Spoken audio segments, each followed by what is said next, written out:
కానీ sir ఆఫ్లైన్కి ఆన్లైన్కి difference చాలా ఉంటుందంటారు. భయంకరమైన difference. సో మీరు ఇది అడ్వైస్ చేస్తారు. నేనైతే ఆఫ్లైన్ అడ్వైస్ చేస్తాను. ఈఎంఐ మీరు ఆన్లైన్ వచ్చిన లేదు ఆన్లైన్ వస్తా అంటే వద్దు అని మేము ఆఫ్లైన్. అచ్చా ఆఫ్లైన్ రావాల్సి వచ్చింది. ఫస్ట్ ఆఫ్లైనే వచ్చింది. ఫస్ట్ జాయిన్ అయినాక ఒక నెల రోజులు కాలేజీ నడుస్తున్నప్పుడు ఆఫ్లైన్ ఆన్లైన్ ఎగ్జామ్స్ లో ఓకే అది తప్పలేదు. హౌస్ వైఫ్స్ కానీ అకాడమిక్ లో ఉన్న వాళ్ళకి మేము ఏం చెప్తామంటే రెండు బ్యాలెన్స్ చేసుకోవడానికి ఒక రోజు ఆన్లైన్ కుదిరినప్పుడు ఆఫ్లైన్.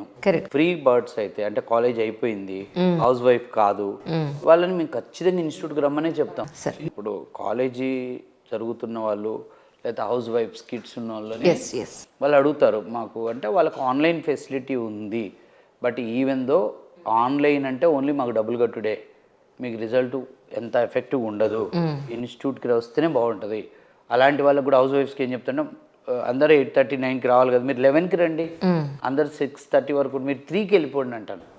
11కి వచ్చి 2కి వెళ్ళండి. ఇన్స్టిట్యూట్లో వచ్చి ఏం జరుగుతుందో రోజు చూడాలి వాళ్ళు. కరెక్ట్ వాళ్ళ డౌట్స్ ఉన్నా కూడా అడగలుగుతారు. అక్కడ వస్తే ఇక్కడ వాతావరణంలో పక్క వాళ్ళు ఏంటి అని తెలుస్తుంది అన్నట్టు 3-4 అవర్స్. లేదు అంటే వీక్లీ ఆల్టర్నేట్ డేస్ లేదు అంటే వీక్లీ 2 times అట్లీస్ట్ 1 time ఇన్స్టిట్యూట్కి రావడమే బెస్ట్.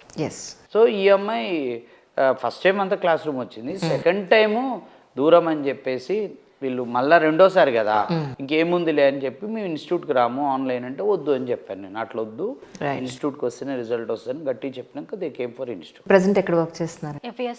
ఎక్కడుంది? హైదరాబాద్. వీళ్ళు ఈ డ్రైవ్ లో కూడా ఎంతమంది టోటల్ అటెండ్ అయింది ఆ రోజు? 25 members దాకా అయ్యారు. అందులో ఇద్దరు ఒక ఆఫర్ వచ్చింది ఈ అమ్మాయికి ఆ అమ్మాయికి. ఫిల్టరేషన్ ఎంత ఉందో చూడండి. భయంకరంగా ఉంటుంది.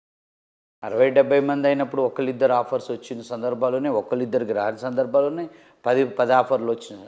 ఇక్కడ మేజర్ పాయింట్ ఏంటంటే అంత ఫిల్టరేషన్ ఉన్నా కూడా మీ స్టూడెంట్స్ ఫైనలైజ్ అవ్వడం అనేది గ్రేట్ పాయింట్. ఎందుకంటే మీరు ఇలా తయారు చేశారు. అందరూ అవరు వాళ్ళ వైపు నుంచి కూడా ఉండాలి. అసలు వాళ్ళదే మెయిన్. మా దగ్గర మొత్తం ప్రాసెస్ అంతా పర్ఫెక్ట్గా డిజైన్ చేసి పెట్టాను. ఉపయోగించుకోవడంలో ఫెయిల్ అవుతారు. Correct. Irregularity. Exactly sir. Irregularity మధ్యలో నువ్వు కూడా 1 రోజు 2 రోజులు ఇప్పుడు నాపినప్పుడు ఏదో అయినట్టు గుర్తుంది. అవును సార్. స్టూడెంట్స్ అందరూ గుర్తయ్యానికి ఆ 3-4 months లో రానప్పుడు ఊకోము రేపటి నుంచి వద్దులేక వెళ్ళిపోరు అంటాం. అట్లనే వస్తారేమోనని మన ప్రయత్నం అంతే.